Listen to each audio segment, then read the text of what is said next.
The views and opinions expressed in this video are solely those of the Fat Bearded Vinyl Guy and should not be taken seriously by sane people.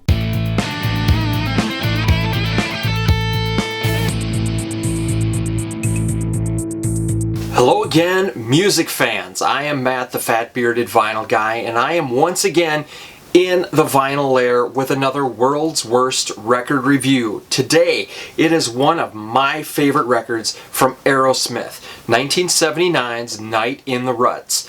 This record came out in late 79 and was almost doomed from the start.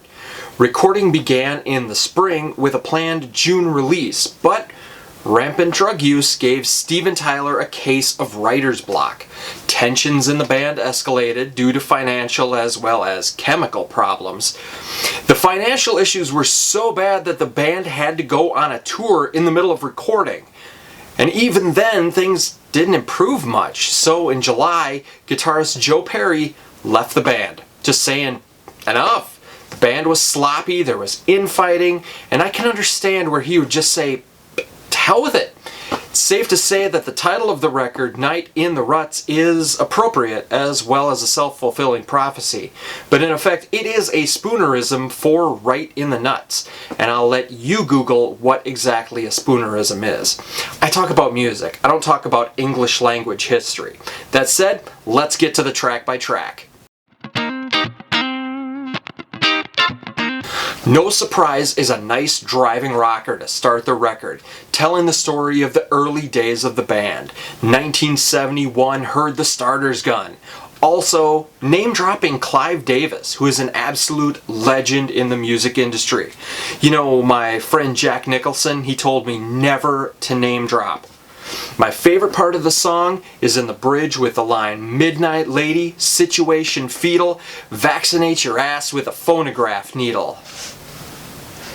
Yeah, I'll pass. It's a great start to the record, but why fade out on a solo? Chiquita starts off with a Zeppelin-esque guitar intro, goes into a dirty opening riff that gets doubled by horns, and for my money, there aren't enough horns in rock music. Just adds another dimension to it. Now, as a sidebar, I remember hearing a metal band back in the late 90s that had horns. I can't remember the name, but that kicked ass. The lyrics on Chiquita leave a lot to be desired, but considering that Mr. Tallarico was stoned half the time, it's no surprise. Sorry, that was the previous song. Maybe he got inspiration for this one by looking at a banana? The version of the Shangri-La's Remember Walking in the Sand that is on this record is the best version I've heard of the song. Steven Tyler gives it, and it sounds like his heart is breaking. Kind of makes you want to say, "Who hurt you, Steven? Who hurt you?" Not to mention the slide guitar from Joe Perry. That solo is frustratingly faded out on. Just has to be one of his best. I wish that solo could go on for 10 minutes and I'd be sobbing like a schoolgirl with a skinned knee for every second of it. It's an absolute gut punch. Kind of to pull the curtain back a little bit on the videos here while I'm writing all of this out, because yes, I write it all out because I'm so scatterbrained. I have to, yeah, if I tried to wing it, I'd fail miserably and forget half of what I want to say. So yes, all of this is scripted. And when I came to this song, I listened to this version twice. I listened to the original Shangri-La's version twice. Then I found a couple of live Aerosmith versions. It's kind of why sometimes these videos take so long. Side 1 ends with Cheesecake. It starts out with a down and dirty tune about a nice virtuous girl.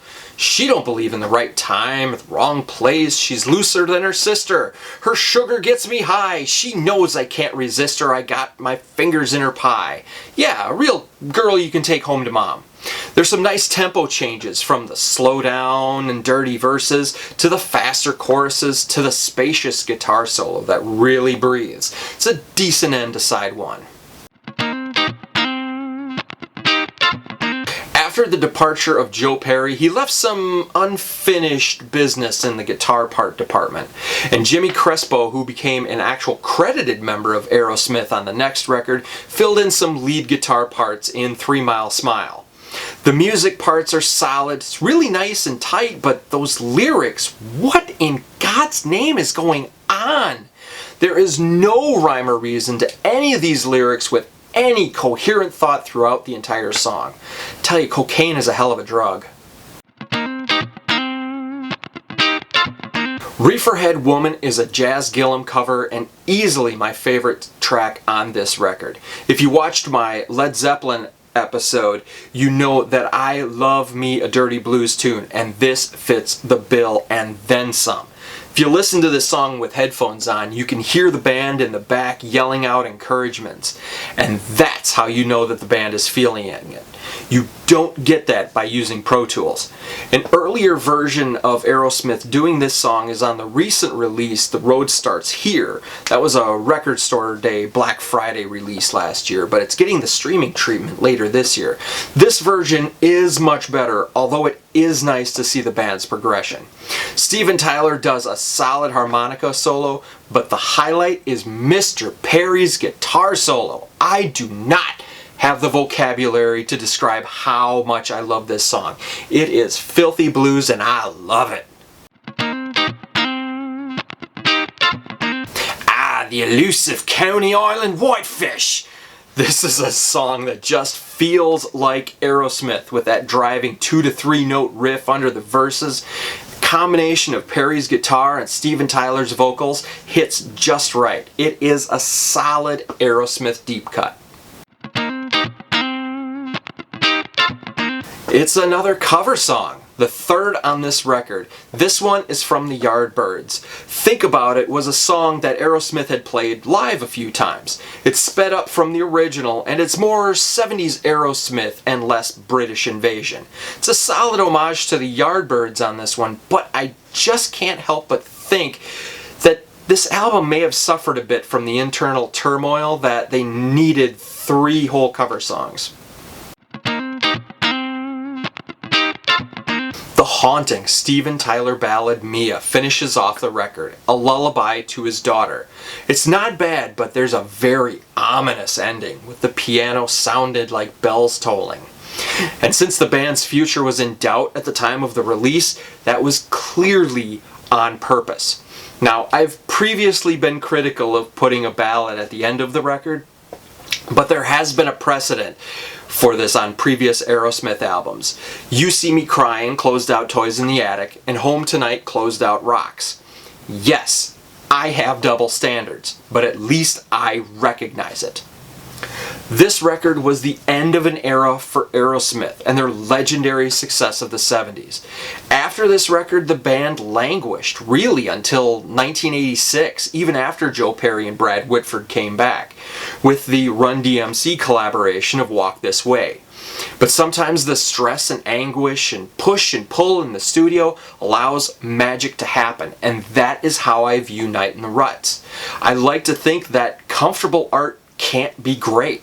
It can be good, just not great. Sometimes when you're under duress, that's when greatness happens.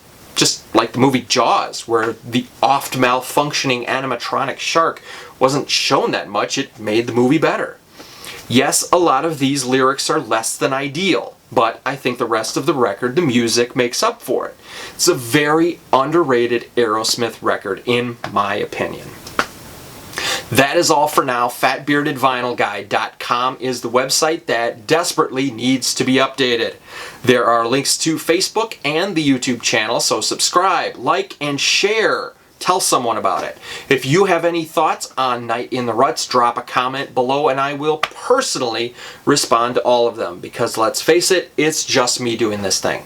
Besides, that helps the visibility of the video. So until next time, let me think, what shall I do? And I'll catch you on the B-side.